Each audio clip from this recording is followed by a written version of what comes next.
एक बार एक राज्य में एक राजा अपने परिवार सहित रहता था। वह प्रजा के सुख दुख का बहुत ध्यान रखता था।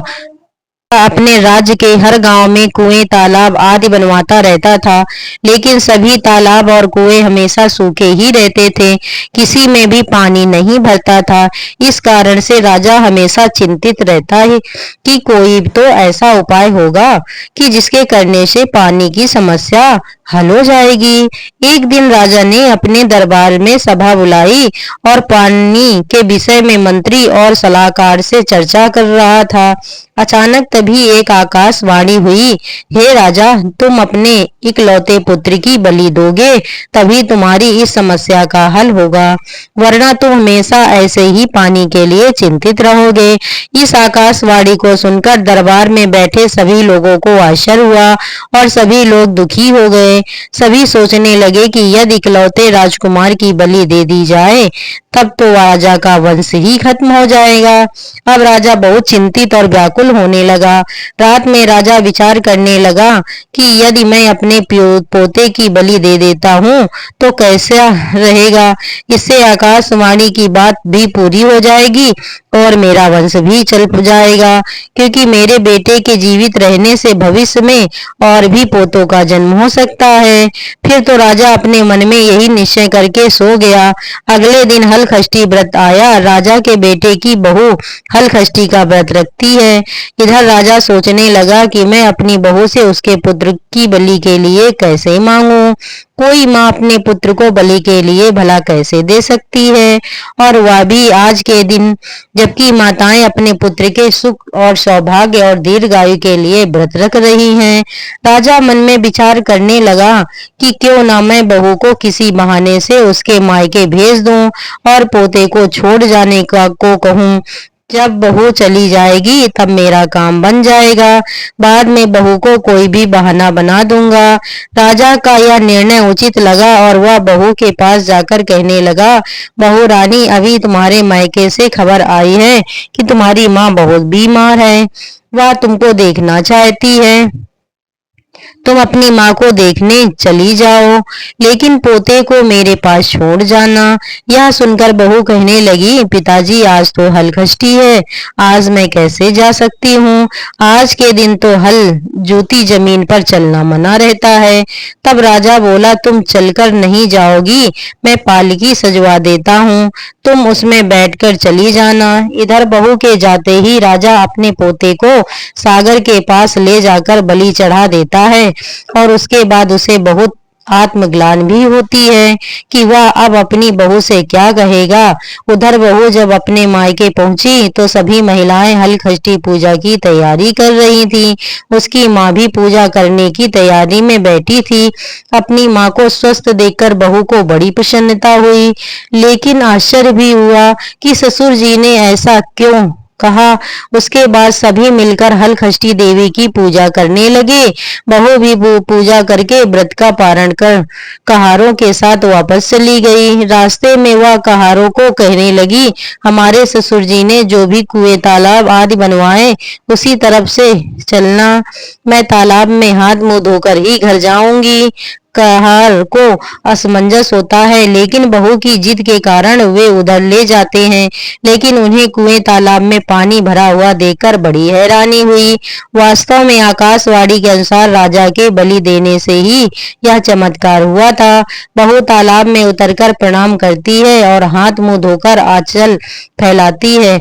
आंचल में अचानक उसका बच्चा खेलते हुए आ गया।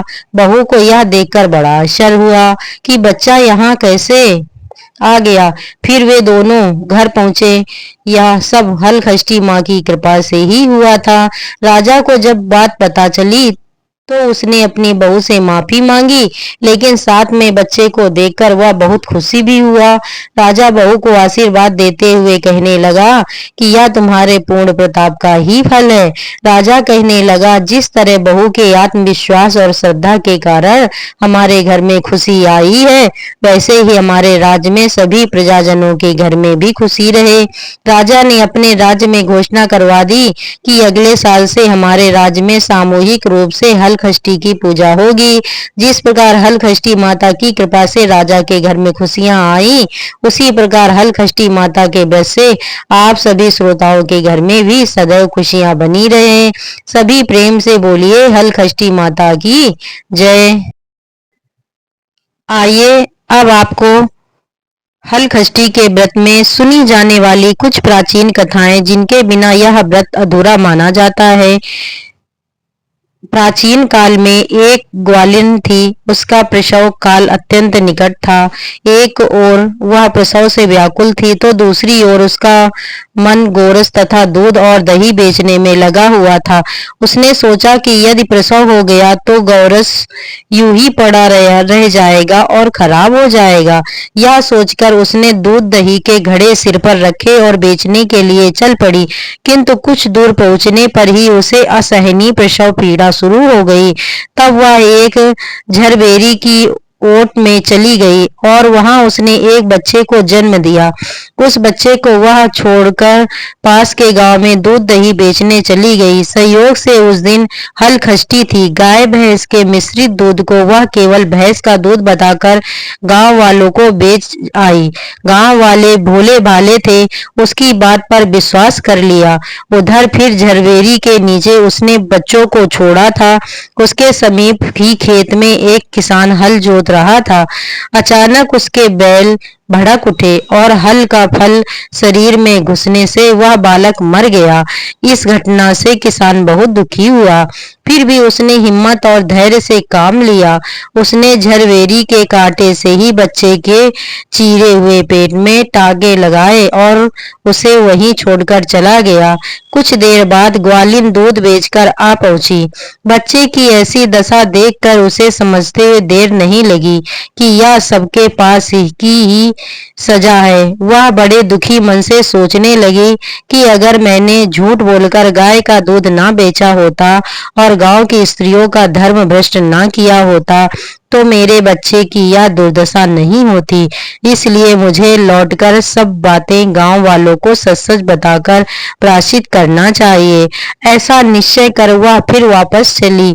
उसी गांव में पहुंची जहां उसने दूध दही बेचा था। अब वह गली गली घूमकर अपनी करतूत और उसके फलस्वरूप मिले दंड का बखान करने लगी। तब स्त्रियों ने स्वधर्म की रक्षा के लिए और उस पर रहम खाकर उसे क्षमा कर दिया और आशीर्वाद दिया। बहुत सी स्त्रियों द्वारा आशीर्वाद देकर जब वह फिर से झरबेरी के नीचे पहुंची तो यह देखकर हैरान रह गई कि वहां उसका पुत्र जीवित अवस्था में पड़ा है।